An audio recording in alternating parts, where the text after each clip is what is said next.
Before you buy a car, this is something that you need to look at. It is not the monthly installment, it is not the down payment. And I think I've finally found a better way to judge affordability. And in today's video, I'm going to explore on this to find out whether one will be able to afford a car comfortably in Singapore. So let's dive right into this video. Cars in Singapore are really expensive. And in today's market, the Cat A and Cat B COE, it already costs about 130,000. So easily today, if you want to buy a car, it can cost you up above north of 100 plus thousand to 200,000. So buying a car is not a small financial decision. And I can totally understand why one will actually want to drive a car in Singapore. I used to think that we don't really need to drive a car in Singapore because public transport is so convenient and stuff like this. But after driving a car myself, I finally understood the reason why one will actually want to drive a car in Singapore and also the convenience that it brings to a lifestyle. So in today's video, I'm not going to try to discourage you from buying a car, but more on exploring whether buying a car right now is affordable for you and how can you calculate the money segment so that you don't fall into a bad financial decision. So let's go to the first thing that we need to tackle, which is the down payment. So for the down payment of a car, we have to understand this. In Singapore, a down payment of the car can be 30 to 40% depending on the open market value of the car. So if let's say the open market value of the car is above 20,000, the down payment will require you to put in for 40% of the total car price as a down payment. And if the open market value is less than 20,000, the down payment required will be 30% of the total car value. So total car value involves everything on the car price, the taxes, the GST, your COE, everything. So let us use this as an example. If let's say a car total cost with all the taxes, everything added in is 200,000. And if the OMV, the open market value, is more than 20,000, what happened itself is the down payment will be 40% of 200k. So 40% of 200,000, that itself will be 80,000. So if today you want to buy a car, 200,000 worth, 80,000 itself is the down payment. The first question that you need to ask yourself is, if you have the funds to put it in, does putting in the down payment wipe out your emergency fund savings? Or does it even touch your emergency fund savings? If you have to actually touch any amount from your emergency funds, which is actually 6 months to 12 months worth of your income set aside for rainy days, this is already a big no-no. If you already feel this, you have to dip into your emergency fund to buy the car, likely is you can't really afford that car. Second thing, if you are a viewer of my channel, you would know that I highly encourage people to invest. So the next thing is, assuming if you already have an investment portfolio, if today you want to buy a car, do you need to liquidate any of your investment? If you need to liquidate some part of your investment to buy a car, but your emergency fund is still intact, in this case, you are able to afford, but just that you're not able to afford super comfortably because your investment portfolio is the one that compounds 10, 20, 30, 40 years down the road. It is something that is going to bring you nearer and nearer to financial independence.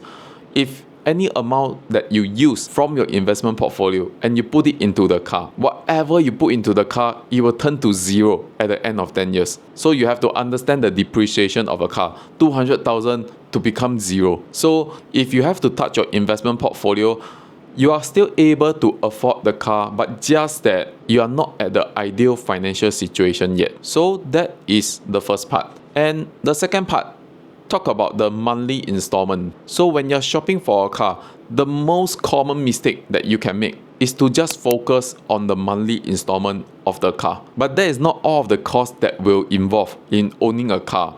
You have to think about other factors. So if assuming, let's say, if the installment of the car is 1,500 per month, the cost does not stop there. You have to understand a few things. Your car park fees, if you are staying in a HDB, or if you are already staying in a condo, you are paying for your monthly maintenance for your MCST. And second thing, your cash card. So whenever you park around in Singapore or your ERP, you have to pay via your cash card or the net flash pay card. That itself will set you aside maybe $100 to $200 a month. And the third thing, your insurance. So if let's say your insurance costs about $1,200 a year, that itself will add up about another $100 a month into your monthly installment. And the fourth thing, petrol, charging. How much are you setting aside for petrol and charging?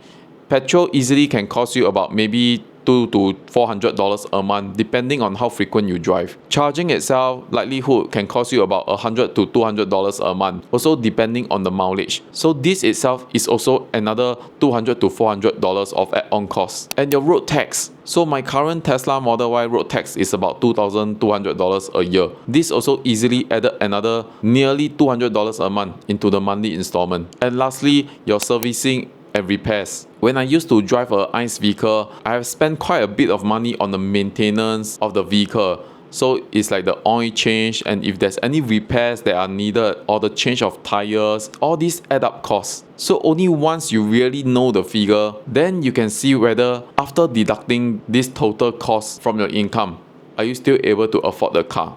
So maybe I just use my current example. My monthly installment for my Tesla Model Y is about $2,000. But I know my total cost of maintaining this car, it adds up to an amount about $2,800 to $2,900 a month. The $800 and $900 excess is on all the earlier factors that I mentioned, which is your servicing, your charging, your cash card, your parking, etc. So if I were to factor just $2,000 a month for owning the car, but the end cost turns out to be about $2,800 to $2,900 per month, then I will be caught unprepared for making this financial decision to buy this car. So the main idea is to know the total cost of owning the car for the monthly installment. So once you know how much does it cost to own this car on the monthly installment basis, then the next question is, after receiving my income, deducting away your CPF, and buying this car and adding the total cost, everything in, do you still have sufficient surplus to save at least 10 to 20% of your income? It might be last time you can save 40% of your income. After buying a car, you can only save 20% of your income. If that is so, I think you are still in a very comfortable position to actually buy this car. But what if after buying this car, you will not be able to save even 10% of your income? This definitely means that you are still not ready to actually make this financial purchase, because it can be detrimental in the long run for you to build your retirement portfolio. So the main idea is buying the car should not stop you from building your financial future. So there you have it. Now you know what is the right question to ask before buying the car of your dreams. And to summarize everything in one sentence, the key question that you have to ask yourself is, after buying this car, can I still build my financial future? If you can answer a resounding yes, then congratulations, go ahead, guilt-free and purchase the car. But if it's not yet, then it's fine. Maybe just hold on this decision and come back to this purchase whenever you feel that you're more ready. So friends, that will be all. I hope that this is helpful for you. And if there are any questions that you would like to have an answer with regards to financial, money, investments, etc., do drop me a comment below so that I can get more ideas on what questions to answer in the upcoming videos ahead. That will be all for today's video, and I look forward to sharing more with you in the next video.